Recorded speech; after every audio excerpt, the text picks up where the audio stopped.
Əziz hərbiçilər, hörmətli qonaqlar, xanımlar və cənablar, mən sizi və bütün Azərbaycan xalqını şanlı zəfərimizin 5-ci il dönümü münasibəti ilə ürəkdən təbrik edirəm. Mənim dəvətimi qəbul edən qardaş ölkələrin rəhbərlərini, nümayəndə heyətlərini səmimiyyətlə salamlayıram. Bugün bizim paradda əziz qardaşım Türkiyə Cumhuriyyətinin Cumhurbaşqanı hörmətli Rəcəb Tayyip Erdoğan iştirak edir. Əziz qardaşım 2-ci Qarabağ müharibəsinin ilk saatlarından başlayaraq Azərbaycana, Azərbaycan xalqına, Azərbaycan ordusuna öz dəstəyini göstərirdi.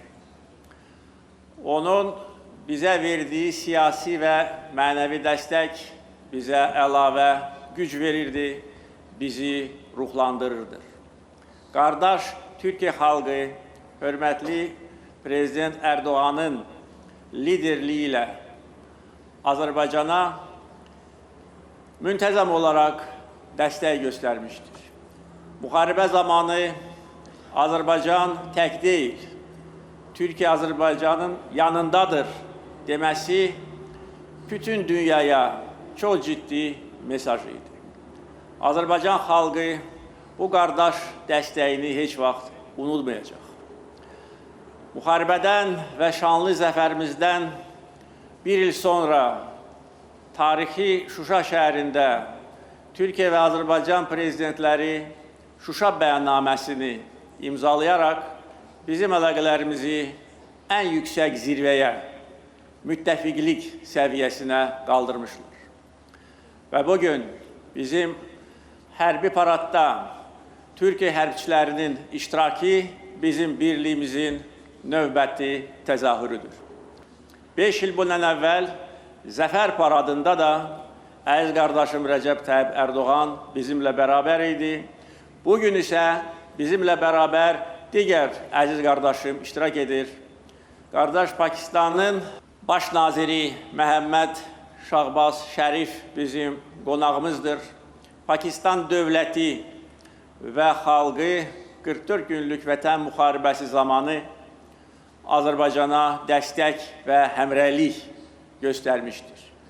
Və bugün ilk dəfə olaraq Azadlıq meydanında Pakistan hərbiçiləri də bizimlə bərabər iştirak edirlər.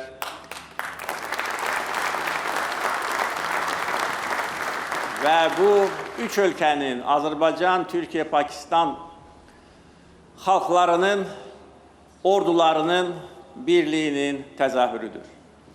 Dost ölkələrdən gəlmiş bütün qonaqları salamlayıram və onların bizimlə bərabər bugün olmaları bir daha bizim birliyimizi, həmrəyliyimizi, qarşılıqlı dəstəyi əyani şəkildə göstərir.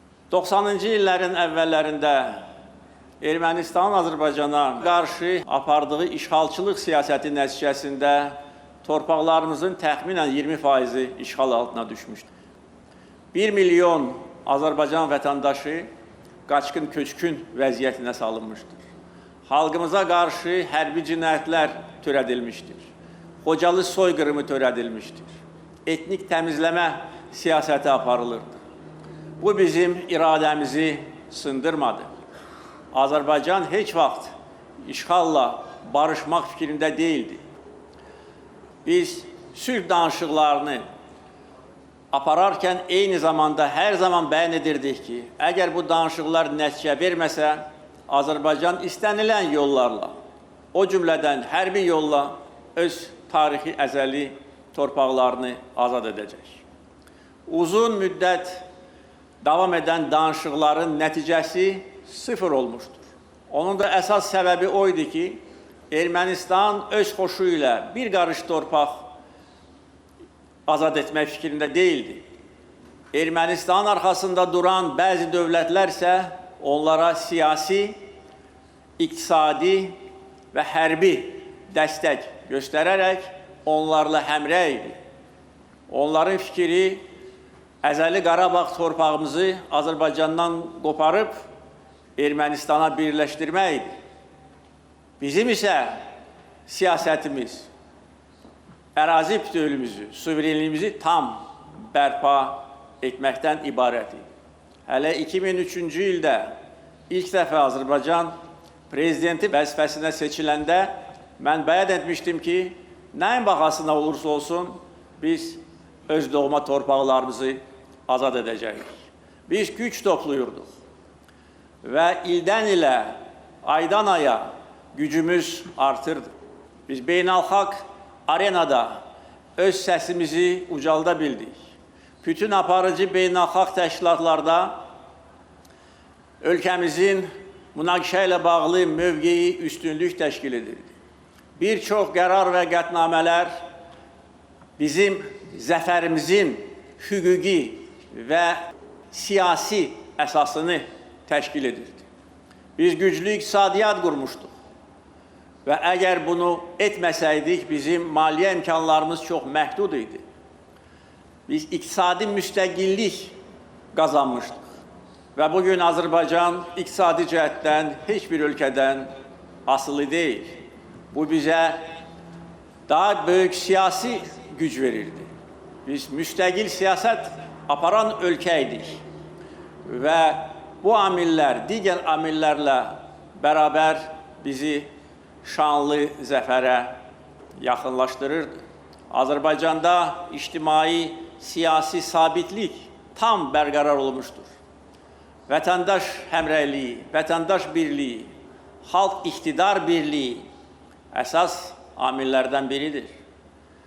Biz gənc nəsli vətənpərvərlik ruhunda, vətənə sevgi ruhunda tərbiyə eləmişik və bizim gənclərimiz 44 gün ərzində öz sinələrini qabağa verərək, güllə altına gedərək tarixi torpaqlarımızı işğalçılardan azad etdilər. Və vətənpərvərlik, mənəvi keyfiyyətlərimiz şanlı zəfərimizin əsas amillərindən biridir. Biz enerji və nəqliyyat layihələrini uğurla həyata keçirərək bir çox ölkələr üçün, böyük coğrafiya üçün əvəz olunmaz ölkəyə çevrildik. Və bütün bu amillərlə bərabər ordu quruculuğu hər zaman prioritet məsələ olaraq qalırdı. Biz güclü ordu, güclü silahlı qüvvələr yaratmışıq. Ordumuzun döyüş qabiliyyətini artırmışıq. Ordumuzu ən müasir silahlarla, texnika ilə təchiz etmişdik. Və bütün bu amillər və digər amillər bizim qələbəmizi, şanlı zəfərimizi şərtləndirmişdir. Ermənistan isə düzgün nəticə çıxara bilməmişdir.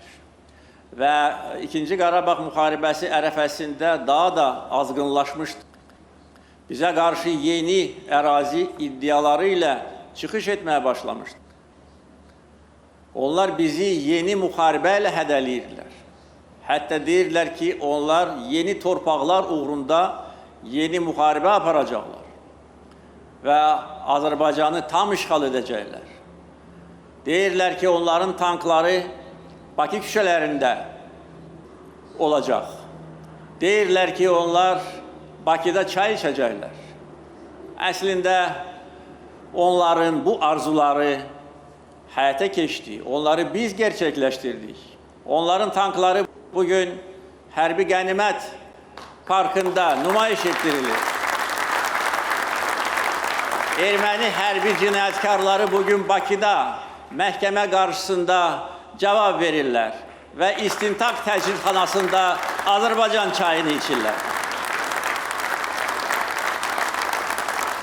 44 gün ərzində bizim şanlı silahlı qüvvələrimiz hər gün irəli gedirdi. Bir gün, bir addım geriyə atmamışdır. Böyük peşəkarlıq, rəşadət, qəhrəmanlıq və fədakarlıq göstərmişdir. Allah bütün şəhidlərimizə rəhmət eləsin. biz bütün dünyaya güclü dövlət və müzəffər xalq kimi özümüzü göstərmişdik. Bunu döyüş meydanında sübut etmişdik. 44 gün ərzində döyüş meydanında 300-dən çox şəhər və kənd düşmənlərdən azad edildi. Biz düşməni qova-qova irəliyə gedirdik və hər azad edilmiş şəhər və kənd, orada qaldırılan Azərbaycan bayrağı bizim ordumuzu da, xalqımızı da daha da ruhlandırırdı. Və nəhayət, noyabrın 8-də alınmaz qala sayılan Şuşa şəhəri erməni işğalçılarından azad edilmişdir. Bizim şanlı zəfər yürüyüşümüz 27 sentyabrdan 8 noyabra qədər uğurla davam edirdi. Dağlardan, çaylardan, dərələrdən keçərək, sıldırım qayalara dırmaşaraq biz şanlı zəfərə doğru gedirdik. Və Şuşanın düz 5 il bundan əvvəl azad edilməsi Ermənistan ordusunun belini qırdı və ondan sonra onlar təslim oldular.